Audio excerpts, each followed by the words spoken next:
I think I just found your future home. Let me take you a tour on this beautiful house.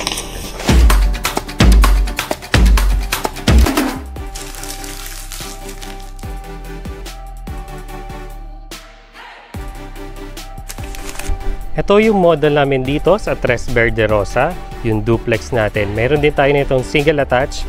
It sits on a lot area of 80 square meter at may floor area na 62 square meter. So pwede siyang semi-complete upon turnover or complete type. Provision for 2 bedrooms at 1 toilet and bath. So let me take you a tour on this beautiful house. Start na natin dito sa ating facade. So nakita nyo naman ang napakaganda ng facade natin. Napaka-modern niya as well as napaka-contemporary nung design na ginamit nila.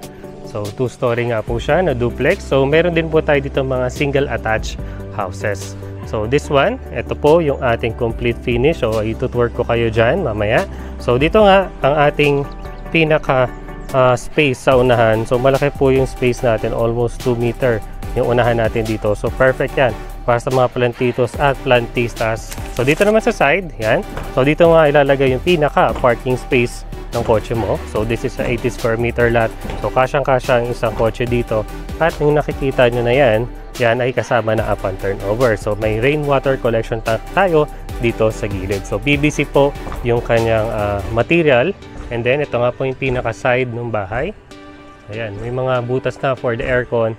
At yung mga bintana nila is aluminum encasement. So punta na natin yung pinaka-gilid or pinaka-likod. Service area as well as the kitchen area. So this one po, naka-tiles na tayo upon turnover. Yan, so sa ilalim, ganyan po siya.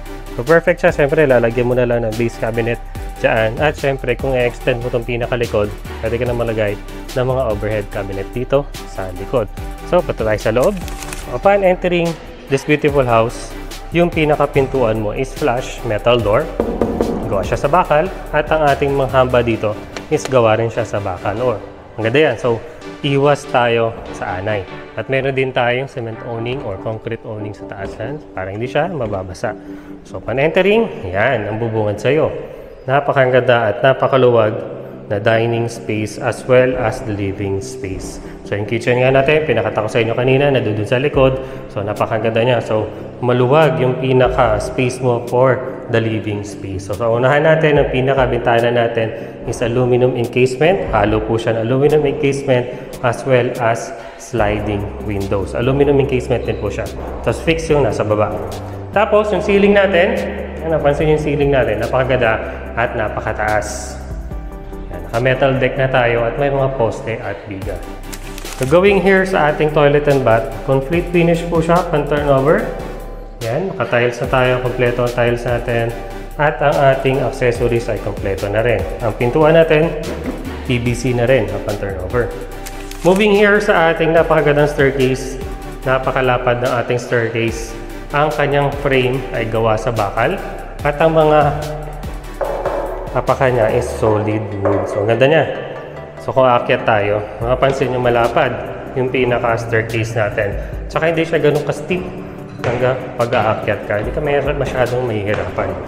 Moving here sa second floor, yan. Ito yung dalawang room natin. Master bedroom at yung first bedroom natin. Dito sa likod. So, unahan na natin to. Yan. Ito yung first bedroom natin. Ganda niya. Malapad siya. Mataas yung ceiling natin. Meron tayong aluminum encasement sliding windows area na yan. At dito naman sa gilid yan, may perfect space ka para sa custom cabinet mo or sa mga cabinet mo kung dyan mo ilalagay.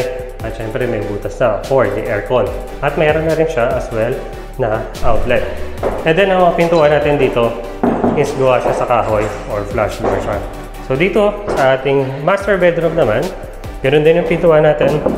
Flush din siya na door. And then, kata nyo naman na master bedroom. Maluwag siya. Yan. Naka-ready na rin butas doon for the window type aircon. At meron tayong dalawang malaking bintana sa area na to. So punta naman tayo doon sa ating model unit para may idea kayo kung ano itsura niya pag may mga gamit na.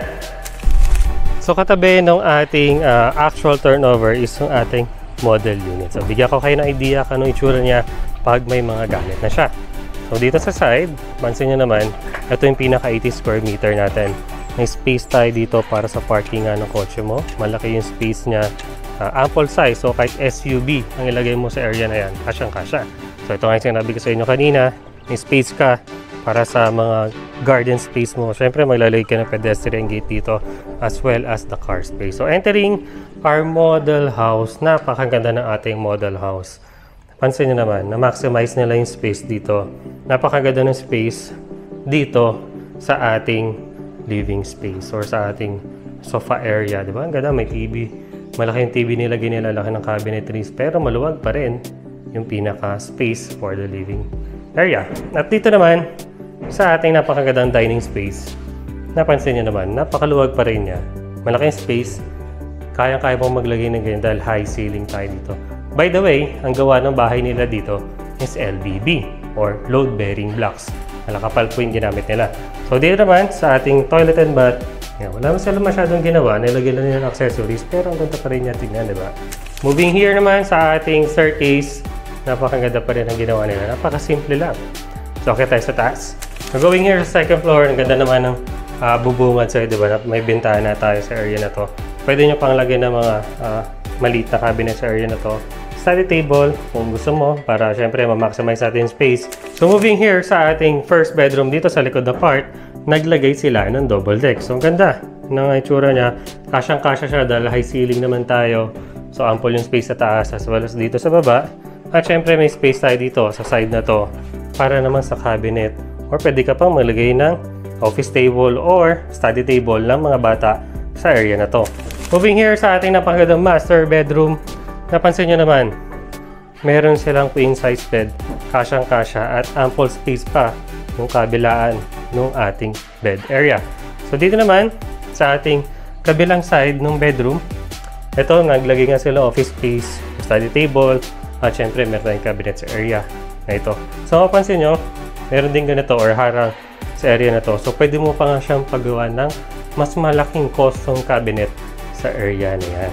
Ayan, I hope nagustuhan mo yung quick house tour natin dito sa 3 Verderosa or 3 Verderosa dito sa Tansa, Cavite.